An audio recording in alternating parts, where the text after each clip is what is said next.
and I welcome you back to my channel Target Judiciary। तो हमने अभी recently ही एक सीरीज स्टार्ट की है एडमिनिस्ट्रेटिव लॉ की, जिसमें हम डिस्कस कर रहे थे डेलीगेटेड लेजिस्लेशन के कॉन्सेप्ट को। तो उसी वीडियो को, उसी लेक्चर को कंटिन्यू करते हुए आज हम देखेंगे इस लेक्चर में डेलीगेटेड लेजिस्लेशन की एंटायर स्कीम क्या है, यानी कि हमने इसका सब्जेक्ट मैटर क्या है, हम इसमें क्या क्या कवर करने वाले हैं। तो इसको मैंने मेजरली 4 पार्ट्स में डिवाइड किया है। फर्स्ट पार्ट है different nomenclature of delegated legislation. Second है constitutionality of administrative rule making with illustrations and its historical background. उसके बाद है types of delegation of legislative power in India, and then comes modes of control over delegated legislation. देखिए, nomenclature में हम देखेंगे कि delegated legislation को किन किन नामों से जाना जाता है, ठीक है। उसके बाद हम डिस्कस करेंगे इसकी constitutional validity. This is one of the most important subject matter of this particular topic. तो कॉन्स्टिट्यूशनैलिटी के साथ साथ हम ये भी देखेंगे कि आखिर डेलीगेटेड लेजिस्लेशन का कॉन्सेप्ट कब आया, क्या ये हिस्ट्री में भी प्रिवेल करता था, अगर प्रिवेल करता था तो ऐसे कौन से इंस्टेंसेस हैं जिसके थ्रू हम चेक कर सकते हैं कि डेलीगेटेड लेजिस्लेशन का ये कब से स्टार्ट हुआ। नेक्स्ट है types of delegation of legislative power in India. तो इसकी भी अलग से स्कीम दी जाएगी। जब मैं इसको डिस्कस करूंगी तो मैं इसकी एंटायर स्कीम आपको दूंगी। उसके बाद modes of control of over delegated legislation है, यानी कि डेलीगेटेड पावर है लेजिस्लेशन की, उसको कंट्रोल कैसे किया जा सकता है, ऐसे कौन से मीन्स हैं। इसमें हम पार्लियामेंट्री जो कंट्रोल है वो, प्रोसीजरल कंट्रोल, जुडिशरी का कंट्रोल, एक एक मैटर को डिस्कस करेंगे हम अपने 4th चैप्टर में। तो सबसे पहले आइए देखते हैं फर्स्ट चैप्टर हमारा क्या कहता है, नोमेनक्लेचर डेलीगेटेड लेजिस्लेशन का क्या है। देखिए, डेलीगेटेड लेजिस्लेशन को हम सबऑर्डिनेट लेजिस्लेशन के नाम से भी जानते हैं। सबऑर्डिनेट लेजिस्लेशन क्यों? क्योंकि अब एग्जीक्यूटिव का मेन काम तो लॉ को एग्जीक्यूट करवाना है, पर यहाँ पर लेजिस्लेचर उसको लॉ मेकिंग पावर दे रहा है अपना सबऑर्डिनेट समझकर इस चीज के लिए लॉ मेकिंग में, तो इसलिए इसको सबऑर्डिनेट लेजिस्लेशन कह दिया गया। मैंने आपको प्रीवियस लेक्चर में डेलीगेशन का मीनिंग बताया था, उसमें यही था कि जब कोई भी पर्सन अपने सबऑर्डिनेट को कोई पर्टिकुलर टास्क देता है तो on the same grounds subordinate legislation का मतलब हमें क्लियर हो जाता है। देन कम्स ये बाय लॉज के नाम से भी जाना जाता है, रूल्स एंड रेगुलेशंस या फिर नोटिफिकेशन। तो ये बेसिकली एग्जीक्यूटिव को दी गई लॉ मेकिंग पावर है, जिसका यूज करके वो बाय लॉज या रूल्स रेगुलेशन बनाती है। और साथ ही साथ कुछ पर्टिकुलर डिपार्टमेंट भी होते हैं जो अपने बाय लॉज बनाते हैं, जैसे कि यूनिवर्सिटी, यूजीसी जो है, यूजीसी के पास पावर है यूनिवर्सिटी के लिए लॉज बनाने की, तो बाय लॉज बनाती है। तो it is also one of the delegated power which has been given to UGC. तो I hope you are clear with the names of this particular subject matter, that is delegated legislation. Now we are going to discuss about the second chapter को, जो कि है constitutionality of administrative rule making. अगर हम सीधे शब्दों में कहें तो डेलीगेटेड लेजिस्लेशन की कॉन्स्टिट्यूशनैलिटी या फिर कॉन्स्टिट्यूशनल वैलिडिटी। आप सब ये तो बात जानते ही हैं कि हम किसी भी लॉ की, अगर कोई भी लॉ का कॉन्सेप्ट आता है, लॉ बनाया जाता है, तो उसकी वैलिडिटी कॉन्स्टिट्यूशन के रेस्पेक्ट में चेक करते हैं। तो अब क्वेश्चन ये राइज होता है कि आखिर कॉन्स्टिट्यूशनैलिटी का मतलब क्या है।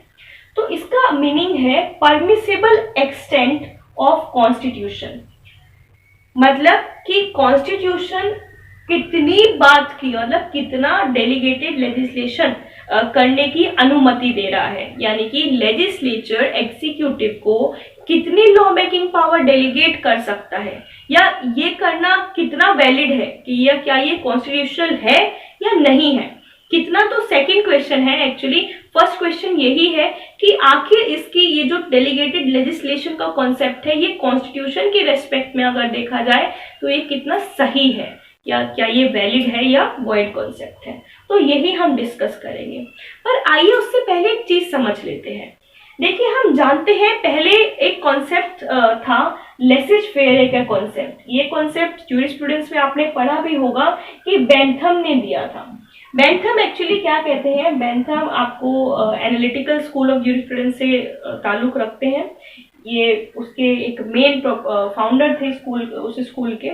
तो अब बेंथम ने लेसेज फेयर का जो कॉन्सेप्ट दिया, लेसेज फेयर का मतलब बताते हैं कि minimum interference by the state in the economic activities of individual या in the activities of individual, यानी कि स्टेट को कम से कम इंटरफेयर करना चाहिए किसी पर्टिकुलर इंडिविजुअल की एक्टिविटीज में। तो पहले ये कॉन्सेप्ट हुआ करता था, मतलब हुआ करता था या फिर ज्यूरिस्ट इसको सपोर्ट किया करते थे। तो पर अब वो सिचुएशन नहीं रही। मतलब पहले ये कहा जाता था कि इंडिविजुअल की फ्रीडम पर ज्यादा ध्यान दिया जाना चाहिए, बट अब society day by day grow कर रही है, उसी के साथ सोशल प्रॉब्लम्स इंक्रीज कर रही हैं, इकोनॉमिक प्रॉब्लम्स भी इंक्रीज कर रही हैं। इसलिए ये जरूरी हो जाता है कि स्टेट जो है वो इंटरफेयर करे, क्योंकि अगर सोसाइटी को ठीक से एडमिनिस्ट्रेशन करके रखना है उसका, तो ऐसा करना पड़ेगा। और साथ ही साथ लेसेज फेयर का कॉन्सेप्ट अब खत्म हो चुका है और एक वेलफेयर स्टेट का कॉन्सेप्ट आ चुका है कि ऐसे स्टेट, ऐसा सरकार जो लोगों के वेलफेयर के लिए काम करे। तो ये कॉन्सेप्ट अभी हाल ही में प्रिवेल कर रहा है। तो जब हम कहते हैं वेलफेयर स्टेट, तो इसका मतलब ये है कि कहीं ना कहीं अगर वेलफेयर करना है तो लॉ बनाना होगा। अब लॉ बनाने का काम लेजिस्लेचर करती है, क्योंकि मैंने आपको बताए थे 5 रीजंस बताए थे कि लेजिस्लेचर अकेले इस कार्यभार को नहीं संभाल पा रहा है, या कुछ ऐसे रीजंस भी हैं जिसकी वजह से ऐसा करना जरूरी हो जाता है कि एग्जीक्यूटिव को कुछ power, law making power delegate कर दी जाए। तो इन बातों को भी हमें ध्यान में रखना होगा कि आजकल सोसाइटी में किस तरह की सोसाइटी डिमांड में है या फिर किस तरह का कॉन्सेप्ट प्रिवेल कर रहा है। तो उसके बाद हम ये चेक करेंगे अभी कि कॉन्स्टिट्यूशनैलिटी को देखेंगे कि आखिर ये कितना वैलिड। केस लॉज देखने से पहले एक बार हम जान लेते हैं कि एक्चुअली केस लॉ का नाम है इन रे डेली लॉज केस। इसमें बेसिकली क्या हुआ था कि सेक्शन 7 चैलेंज किया गया था, section 7 of Delhi laws act. Section 7 empower कर रहा है प्रोविंशियल गवर्नमेंट को कि वो अपने प्रोविंस में दूसरे प्रोविंस के लॉज को अमेंड करके, मॉडिफाई करके या रिस्ट्रिक्शंस लगा के उसको अपने प्रोविंस में लगा सकती है।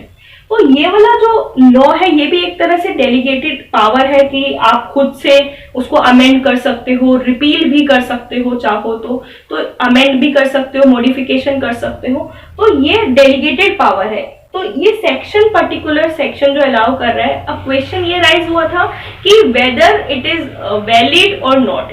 कॉन्स्टिट्यूशनल वैलिडिटी जब चैलेंज हुई थी तो ये क्वेश्चन राइज हुआ था। अब इसमें 7 जजेस बेंच बैठी थी, जिसमें 7 जजेस जो थे उनके opinions regarding this particular thing, जो क्वेश्चन था उसके रिगार्डिंग उनके सबके ओपिनियंस डिफरेंट थे।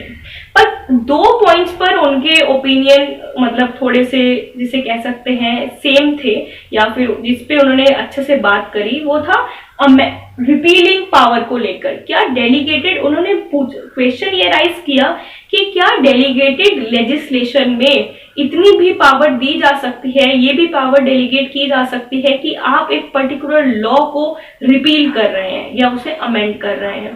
तो this was the major question जिस पे इन्होंने बात की थी। अब हम देखेंगे कि उन्होंने एक्चुअली कहा क्या हेल्ड हुआ था इस केस में। तो 7 जज बेंच ने ये डिसीजन दिया कि अगर हमें ये चीज बहुत इंपॉर्टेंट है, उन्होंने इस बात को रिकॉग्नाइज किया कि डेलीगेटेड लेजिस्लेशन होना बहुत जरूरी है। It is basically the necessary thing which we need to have in order to govern the society very smoothly. But साथ ही साथ उन्होंने ये भी बोला कि हमें एक आउटर लिमिट सेट करनी होगी कि किस हद तक क्या स्कोप होना चाहिए डेलीगेटेड लेजिस्लेशन का, कितनी पावर डेलीगेट की जा सकती है by the legislature to the executive. तो these were the two basic things on which the 7 judge bench delivered their opinion. तो यहाँ मेजर पॉइंट जो हेल्ड किया गया था वो था कि असेंशियल फंक्शन, ऐसा कहा गया किसी इसमें से बेंच के किसी पर्टिकुलर जज ने ऐसा बोला कि सेपरेशन ऑफ पावर, एक लेजिस्लेचर और एग्जीक्यूटिव की बात करें तो क्लियर सेंस में सेपरेशन ऑफ पावर इंडिया में दिखाई नहीं देता है। और साथ ही साथ ये भी कहा कि किसी भी ऑर्गन के एसेंशियल फंक्शन को डाइवेस्ट नहीं किया जा सकता, डेलीगेट नहीं किया जा सकता। और यही मेन रूल है डेलीगेटेड लेजिस्लेशन की कॉन्स्टिट्यूशनैलिटी को चेक करने का।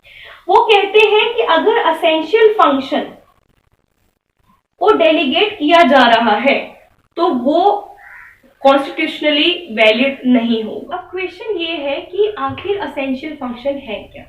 देखिए, एसेंशियल फंक्शन हम चेक करेंगे उस एक्ट के प्रियम्बल को देखते हुए, उसका बैकग्राउंड देखते हुए कि किस बैकग्राउंड में वो बना है, क्या कंडीशन थी, क्या कंडीशन प्रिवेल कर रही थी, उस एक्ट के प्रोविजन चेक करेंगे। तो उन सबको देखकर हमें पता चलेगा कि लॉ जो बनाया गया है क्या वो एसेंशियल फंक्शन लेजिस्लेचर का था या नहीं था, and on that basis we will determine कि उसकी कॉन्स्टिट्यूशनली वैलिड है या नहीं है।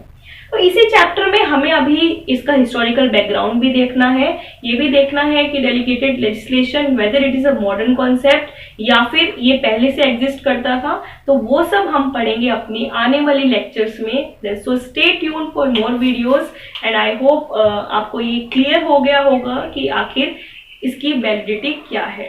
तो अगर आपने अभी तक वीडियो लाइक नहीं की है तो लाइक कीजिए, चैनल को सब्सक्राइब कीजिए और हमारे साथ यूं ही बने रहिए। Bye bye, take care.